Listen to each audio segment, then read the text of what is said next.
Wait! The word rips out of Niele Washington before her brain catches up. 6 guns snap toward her. 6 masked men, all watching. The leader's weapon presses against the wounded man's skull, finger on the trigger. Rain hammers the diner windows. Fluorescent lights buzz overhead. And Niele is walking, actually walking toward men who came here to kill. Her legs shake. Her heart slams against her ribs, but she keeps moving. 1 minute earlier, she didn't know she'd do this. 1 minute earlier, she was just trying to survive another shift. 60 seconds ago, everything was different. The diner is nearly empty when the first man enters. Niele is wiping down the counter, her hands moving on autopilot. 2 shifts back to back. Her body aches in places she doesn't notice anymore unless she stops moving. But stopping isn't an option. Rent is late, her mother's medication is running low, and the diner pays cash tips, which means survival comes one night at a time. Welcome back, my amazing Pride family.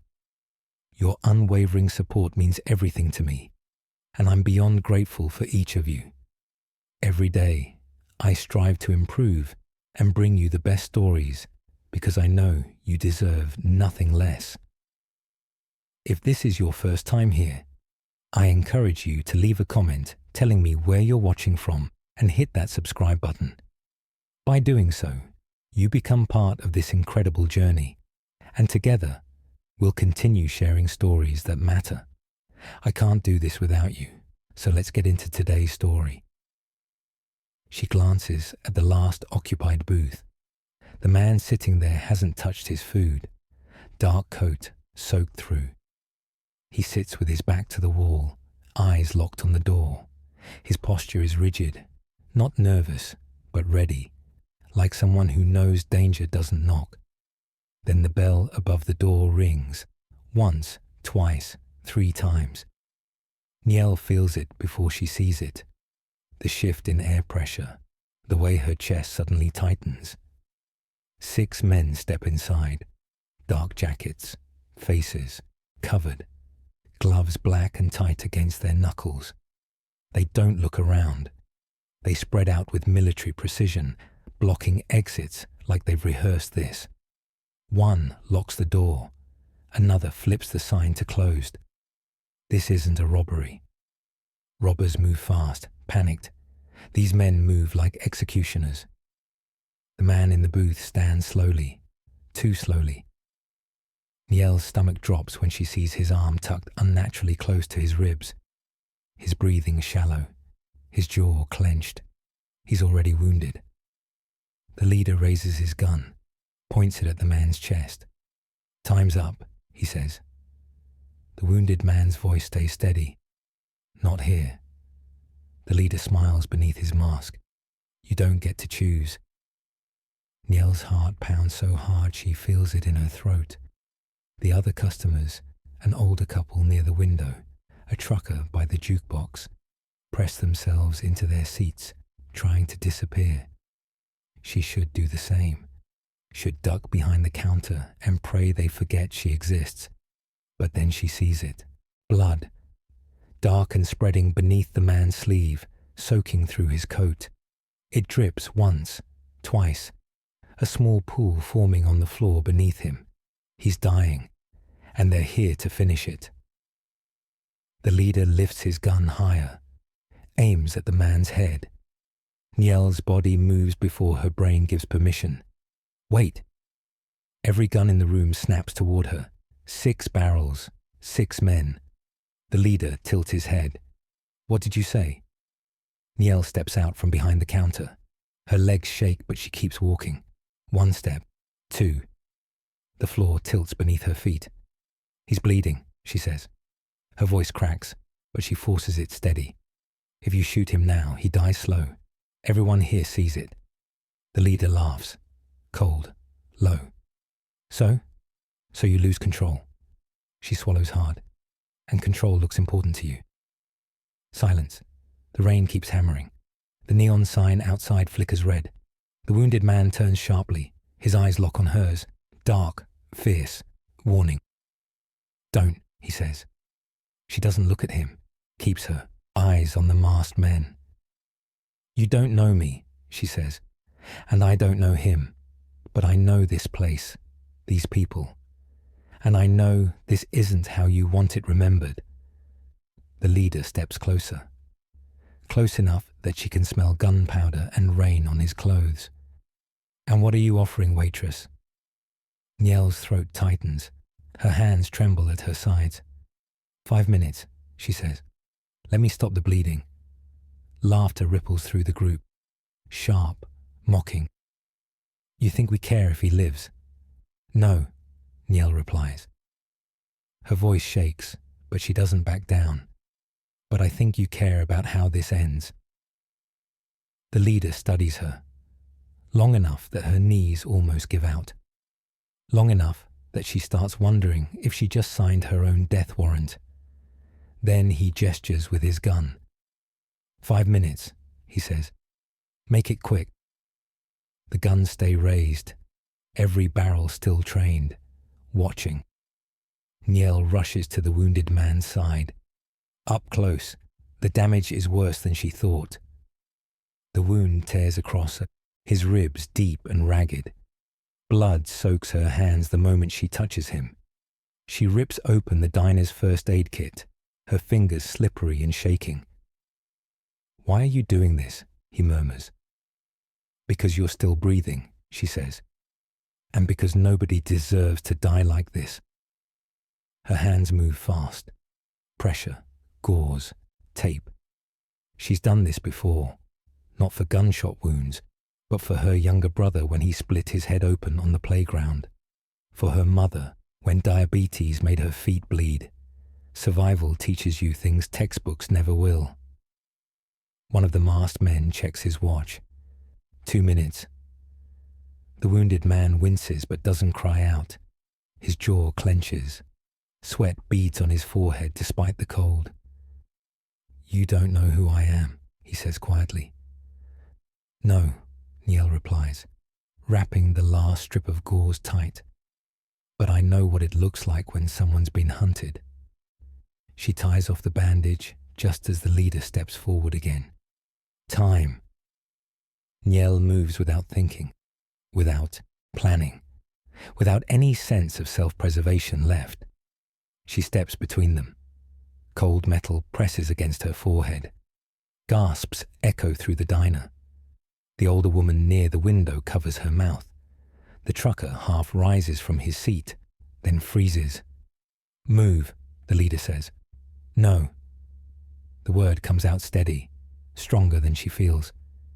If you're killing him, Nielle says, you're killing me too. The wounded man stiffens behind her. Nielle. She stays perfectly still. The gun presses harder. She can feel her pulse against the barrel, can feel how thin the line is between breathing and not. I don't know what he's done, she says, but I know what you're about to do, and I won't let it happen like this. Second stretch. The rain drums harder. Thunder rumbles somewhere distant. Then sirens wail. Faint at first, then louder. The masked men curse. Someone called it in. The leader backs away slowly, his gun still trained on her face. This isn't over, he says, pointing at the wounded man. You're already dead. Then they're gone, vanished into the rain like smoke. Nielle's legs give out. She collapses onto the floor, shaking so hard her teeth chatter. The wounded man kneels beside her. His hand hovers near her shoulder but doesn't touch. You saved my life, he says. She lets out a shaky laugh that sounds more like a sob. I think I just made it worse. No. His voice drops, heavy with something she can't name. You changed everything. She looks up at him, rain-soaked, wounded, dangerous. Who are you? He pauses. For a moment she thinks he won't answer. For now, he says, someone who owes you more than you know. Outside the sirens grow deafening. Red and blue lights wash across the walls. The older couple stumbles toward the door. The trucker fumbles for his phone. The wounded man stands, winces, presses his hand against the fresh bandage. "They'll come back," he says. "Not tonight, but soon. For you?" His eyes meet hers, dark and honest. "For both of us. Now." Then he's gone, out the back door before the police arrive, before anyone can stop him, before she can ask his name. Niel sits alone on the diner floor, hands stained red, heart still racing. She doesn't know it yet, but mercy has a price, and she just agreed to pay it. The police take 3 hours. 3 hours of questions she can't answer, descriptions she can't give, details that blur together like ink in water. The fluorescent lights buzz overhead, too bright now, making her head pound. She sits in the same booth where the wounded man sat. Her apron is still on. Her hands still smell like copper. "And you've never seen him before?" the officer asks for the 4th time. "No. But you risked your life for him." Niel looks up. The officer's face is tired, skeptical. She doesn't blame him. "I risked my life because they were going to kill someone in front of me," she says. "That's it." The officer writes something down, doesn't look convinced. By the time they let her go, the sun is starting to rise. Grey light creeps through the windows. The diner is empty now. Crime scene tape stretches across the entrance. Her manager stands outside, arms crossed, face hard. "You're not working tomorrow," he says. "I didn't do anything wrong. You made this place a target." He shakes his head. "Take the week. We'll see."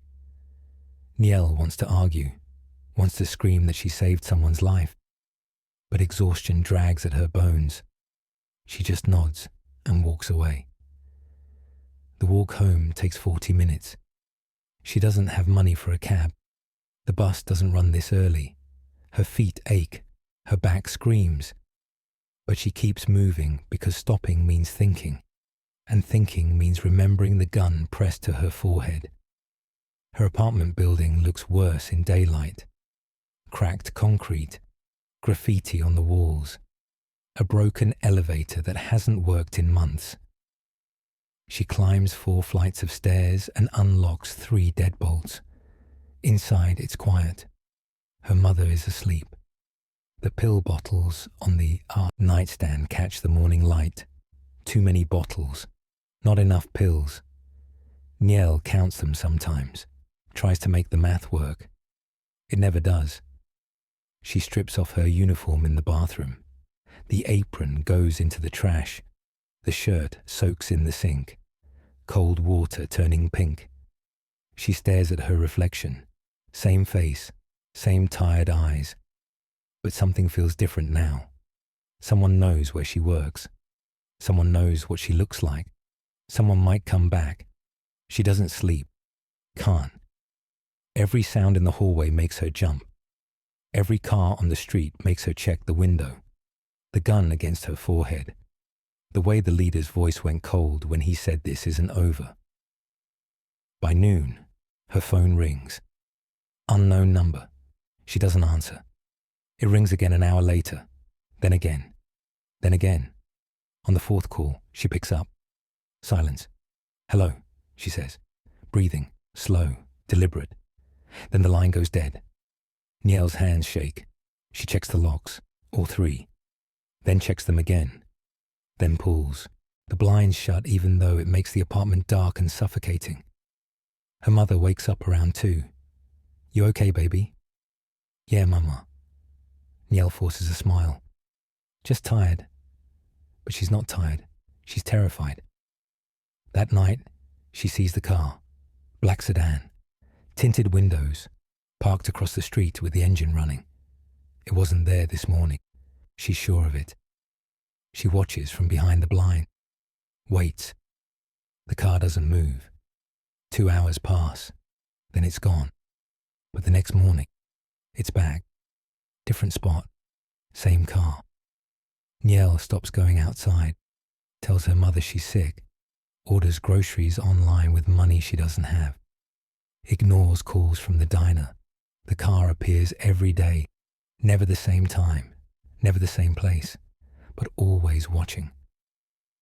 On the third night, someone knocks on her door, 3 times, slow, measured. Niel freezes.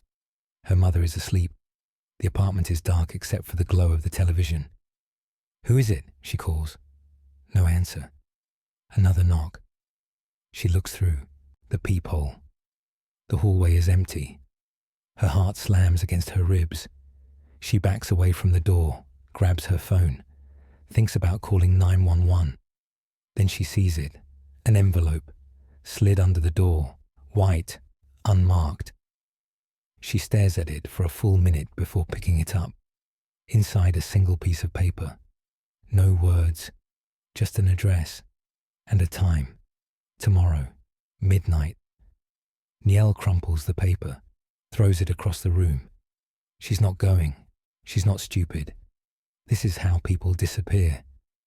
But then her mother coughs from the bedroom. That wet, rattling sound that means the medication isn't working. The sound that means another doctor's visit they can't afford. Niel picks up the paper again, smooths it out, stares at the address. She doesn't know what's waiting for her there. Doesn't know if it's a trap or a warning or something worse. But she knows one thing. Running didn't save her. Hiding didn't save her. Mercy might have doomed her. But it also might be the only card she has left to play. She folds the paper and puts it in her pocket. Tomorrow night, she'll find out what happens when you save a man who shouldn't have been saved. The address leads to a warehouse district she's never been to before. Niel stands outside the building at 11:58 p.m., her phone clutched in one hand, pepper spray in the other. The street is empty, no cars, no people, just the hum of distant traffic and the buzz of a single streetlight overhead. She almost turned back 3 times on the way here. Almost deleted the address and pretended the envelope never existed. But the black sedan followed her to the bus stop, watched her get on. And somewhere between fear and fury, she made a choice. If they're going to come for her anyway, she might as well face them on her terms. The warehouse door is unlocked. She pushes it open, steps inside. The space is massive, empty except for a single light hanging from the ceiling, casting long shadows across concrete floors. Her footsteps echo. Her breathing sounds too loud. Then she sees him, the wounded man from the diner, standing in the center of the room, no longer bleeding, no longer hunched.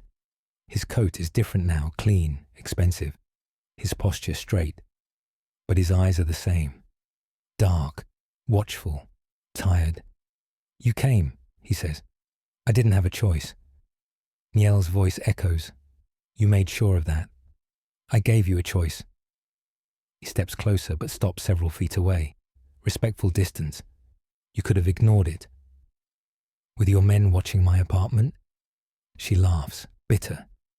"That's not a choice. That's a threat." He flinches. Actually flinches. Like the words hit harder than she intended. "They're not there to hurt you," he says quietly. "They're there to protect you." "From who?" "From the men who came to kill me." He pauses. "And from the men who will come next." Niel's chest tightens. "I saved your life. I didn't sign up for this." "I know." His voice drops. "And I'm sorry. I didn't want you involved. But the moment you stepped in, front of that gun, you became part of something you can't walk away from." "So what am I supposed to do?" Her hands shake. "Hide forever? Wait for someone to finish what those men started?" He moves closer, still doesn't touch her. "I can keep you safe, but you have to trust me. I don't even know your name." Silence. The warehouse feels colder suddenly. "Tay," he says finally. "My name is Tay." It's not his full name. She can tell. but it's more than he's given anyone else. Why did they want you dead? She asks. Because I made choices that powerful people didn't like. His jaw tightens. And because mercy isn't profitable in my world. What world is that? He doesn't answer, just looks at her with something heavy in his eyes, something like regret. You should go home, he says. My men will make sure you get there safely. And then what? And then you live your life. Go back to work. Take care of your mother. Forget this happened. Niel stares at him. You really think I can forget? No, Tay says softly, but I can hope. He turns to leave. She should let him, should walk away and never look back. But the question comes out before she can stop it. Will they stop? He stops, doesn't turn around. No, he says, they won't. Then he's gone, disappeared into the shadows of the warehouse like smoke. Niel stands alone under the single light, surrounded by darkness, and realizes something terrifying. She's not afraid of the men who want him dead. She's afraid of what happens when they realize she's the reason he's still alive.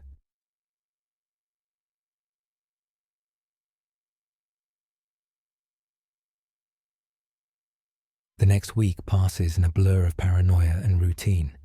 Niela goes back to work. The diner reopens. Her manager watches her like she's a ticking bomb, but he doesn't fire her. Not yet.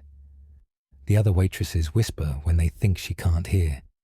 The regulars avoid her booth, but she shows up, serves coffee, wipes tables, pretends everything is normal, except nothing is normal. The black sedan is always there.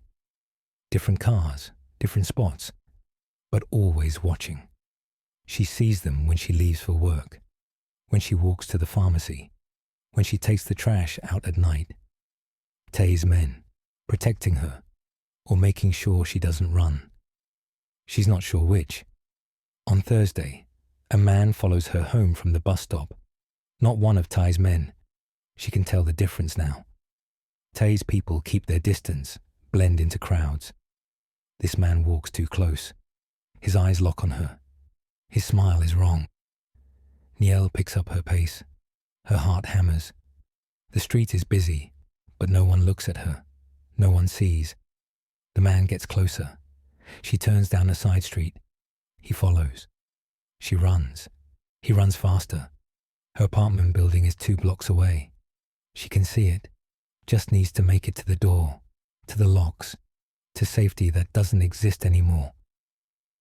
A car screeches to a stop beside her. The door flies open. Hands grab her, pull her inside. She screams, but the door slams shut, and the car is moving before she can fight back. Then she sees the driver, one of Tay's men, the same one who watched her building. You're safe, he says. Doesn't look at her, eyes on the rearview mirror. Niela's breath comes in gasps. What was that? A test. His voice is flat. They're checking your routine, seeing who protects you. Who's they? He doesn't answer, just drives. They don't take her home. They take her to a different building, nicer, secured entrance. The man walks her to the elevator, presses the button for the top floor. Wait here, he says, then leaves. The elevator opens into a penthouse apartment, floor-to-ceiling windows, city lights stretched out like stars, expensive furniture, art on the walls, everything clean and cold and perfect. Tay stands by the window. You can't go home tonight, he says without turning around. I have to. Niela's voice shakes. My mother is already being moved to a secure location. He finally faces her. I sent a medical team. She'll have better care than the hospital can provide. Niel's stomach drops. You took my mother. I'm protecting your mother. His voice stays calm, too calm. The man who followed you tonight wasn't trying to scare you. He was mapping your vulnerabilities. So you mapped them first? She steps closer, angry now. You move my mother without asking? You decide what's safe for me? Yes. No hesitation. Because the alternative is watching you die. The words hit like a slap. I didn't ask for this, she says. I know. Something cracks in his voice. But I'm asking you to trust me anyway. Niela looks around the apartment, at the locked doors and bulletproof windows, and the life she doesn't recognize. How long? She asks. Until it's over. When will it be over? Tay's silence is answer enough. It won't be over. Not soon. Maybe not ever. Niel sinks onto the couch. Her hands cover her face. She should cry, should scream, should demand he take her home. But home isn't safe anymore. Maybe it never was. I'll sleep on the couch, Tay says quietly. You take the bedroom. Lock the door if you want. She looks up. He's already moving toward the hallway, putting distance between them. Tay. He stops. Why are you doing this? He doesn't answer right away. When he does, his voice is barely above a whisper. Because you showed me mercy when the world showed me none. He pauses. And because I don't know how to repay that debt without losing everything. Then he's gone.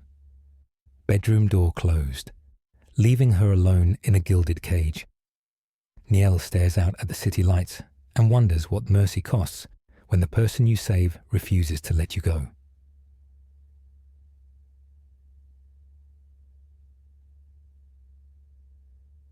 Three days in the penthouse and Niel learns things she wishes she didn't. Tay never sleeps more than 3 hours. She hears him on the phone at 2 a.m., speaking Korean in low, tense tones. He eats 1 meal a day, drinks black coffee like it's water. His apartment has no personal photos, no books, nothing that suggests a life beyond survival.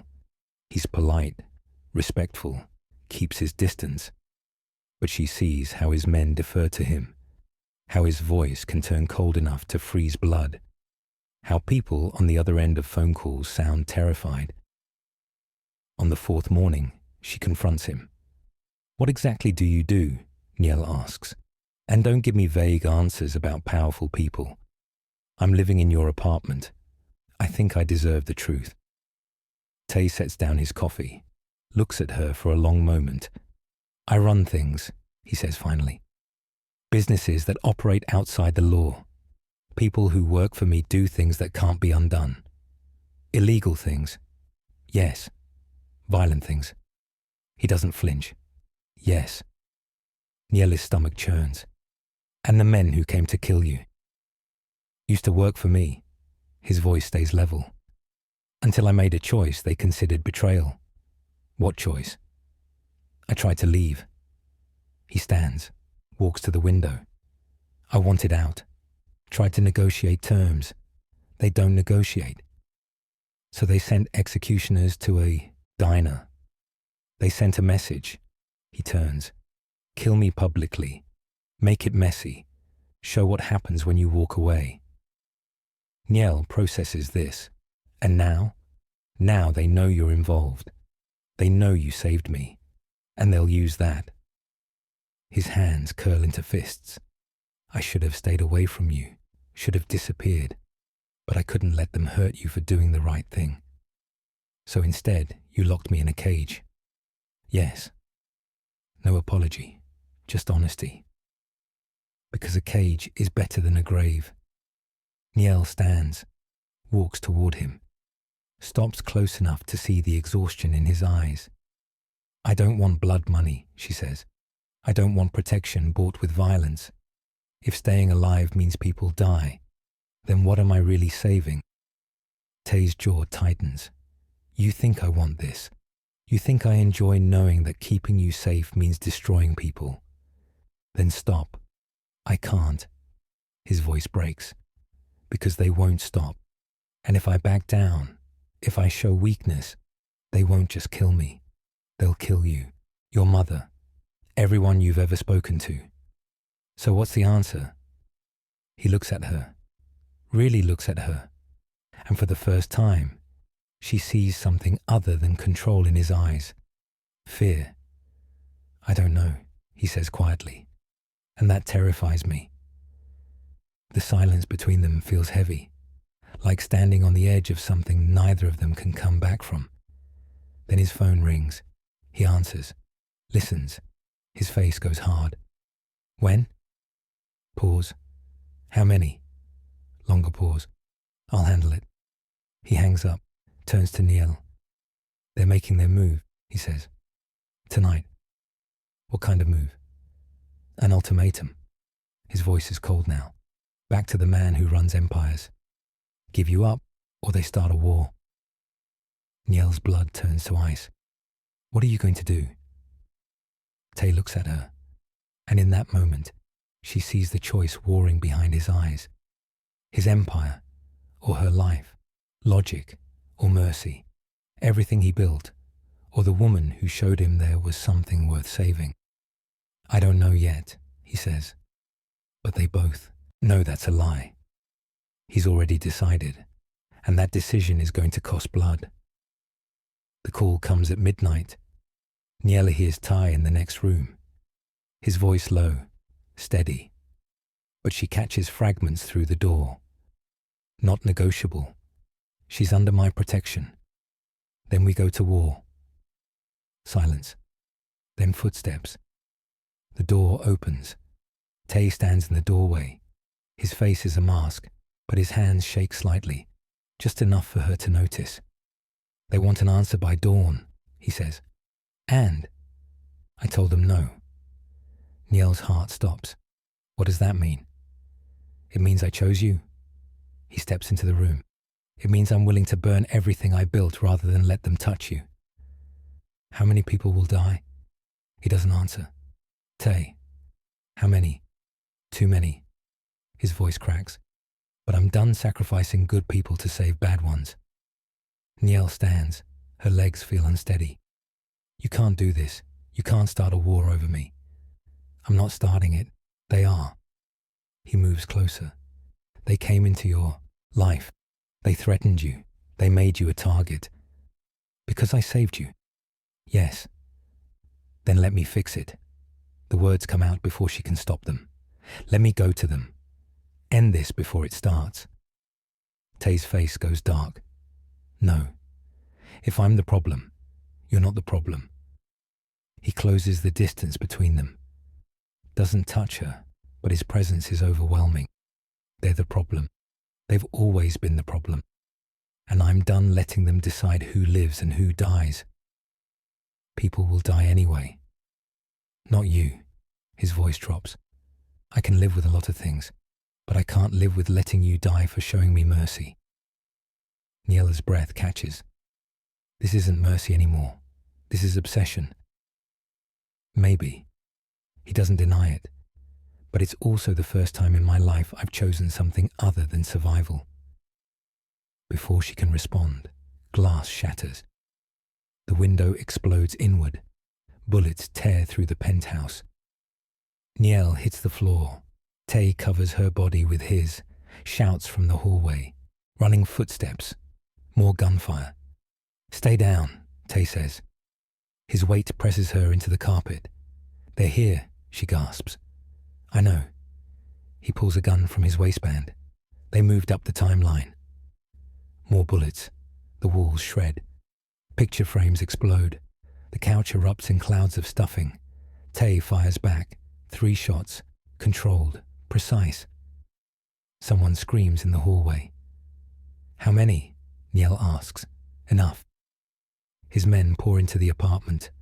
A firefight erupts. The noise is deafening.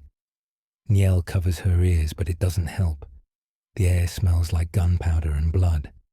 Tay pulls her up, drags her toward the back room, locks the door behind them. There's a way out, he says. Opens a panel in the wall, a hidden passage. This leads to the parking garage. My car is waiting, keys in the ignition. What about you? I'm staying. No.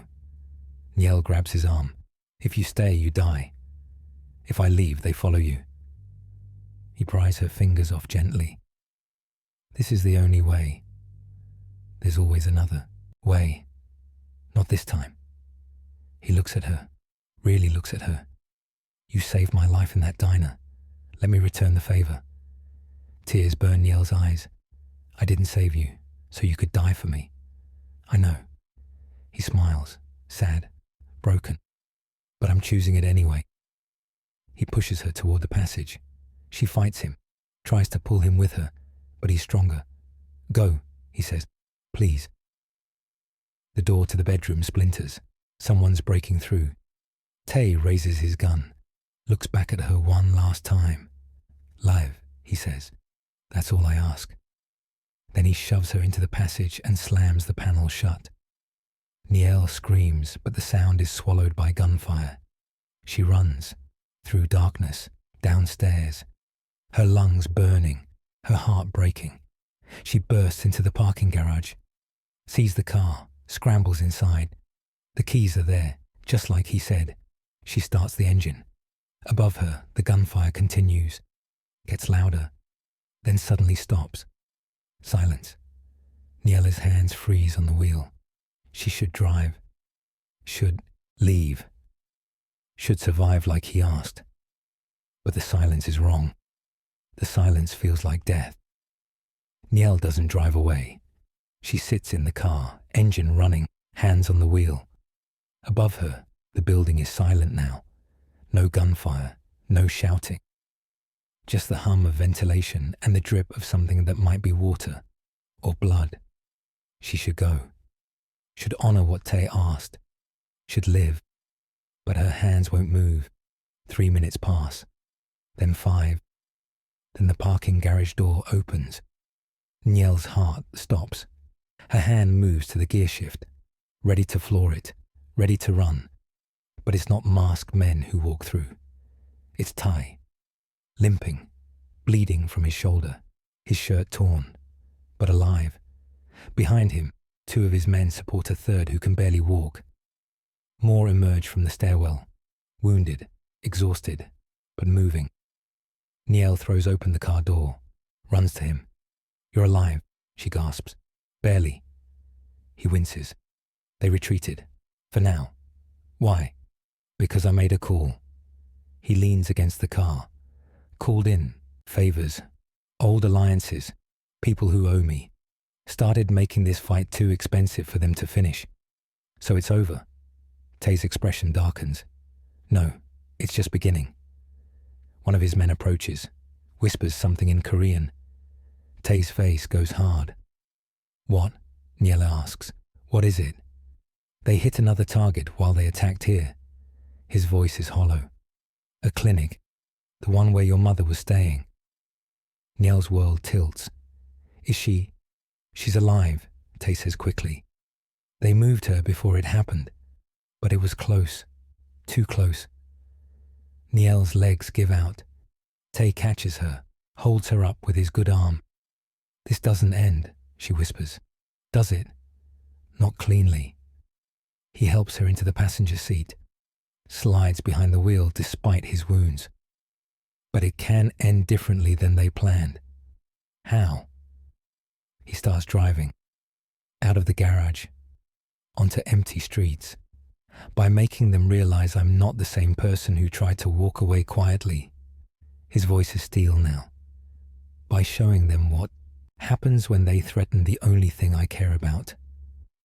Niele looks at him, at the blood on his shirt, the exhaustion in his eyes, the way his hands grip the wheel like he's holding onto the last thread of control. What am I to you? She asks quietly. Tay doesn't answer right away. The city lights blur past.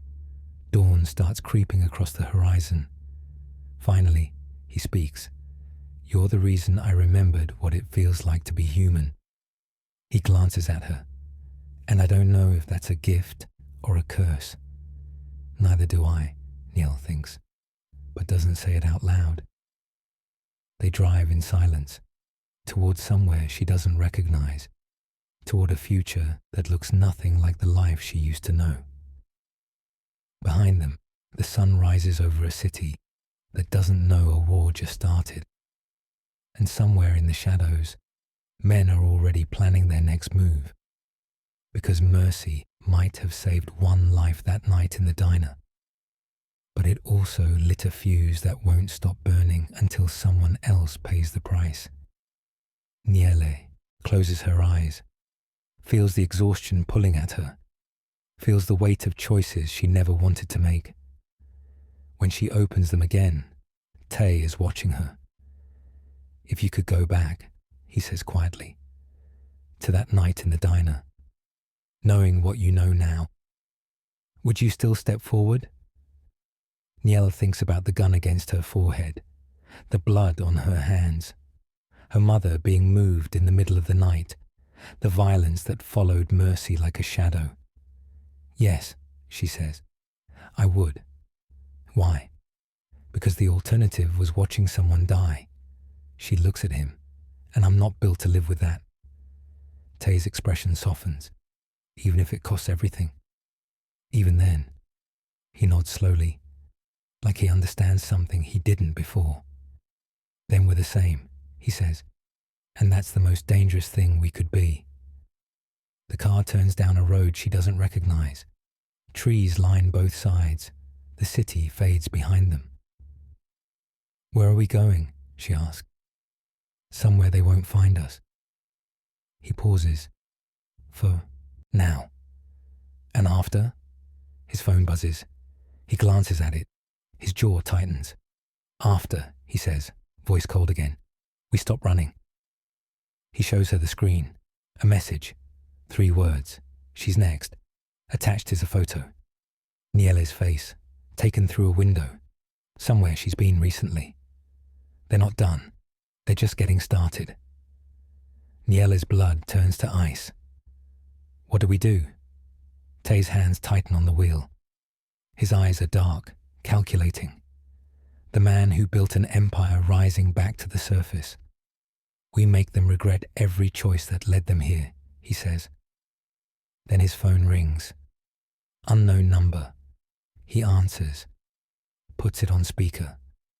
A voice she recognizes, the leader from the diner, the one who pressed the gun to her head. "You should have given her up," the voice says. Tay's expression doesn't change. "You should have stayed away." Too late for regrets now. The voice almost sounds amused. "You started this war. We're going to finish it. Try." "We already are." Pause. Check the news. The line goes dead. Tay pulls over, pulls up news on his phone. His face goes pale. "What?" Niele leans over, sees the headline. "Warehouse fire claims multiple victims. Suspected gang violence. Bodies found. Identities withheld." But Tay knows. She can see it in his eyes. "They're cleaning house," he says quietly. "Killing anyone connected to me. Sending a message. How do we stop them?" Tay looks at her, and in his eyes, she sees something that terrifies her more than any gun. Certainty. "We don't stop them," he says. "We end them." He starts the car again, drives faster now, purpose in every movement. "Where are we going?" Niele asks again. "To finish what you started in that diner." "What do you mean?" He looks at her. "You showed me mercy. Now I'm going to show them what happens when mercy runs out." The car accelerates. The road ahead is dark. And behind them, the war they tried to avoid is already burning everything they touch. Niele closes her eyes. When she opens them again, nothing will ever be the same.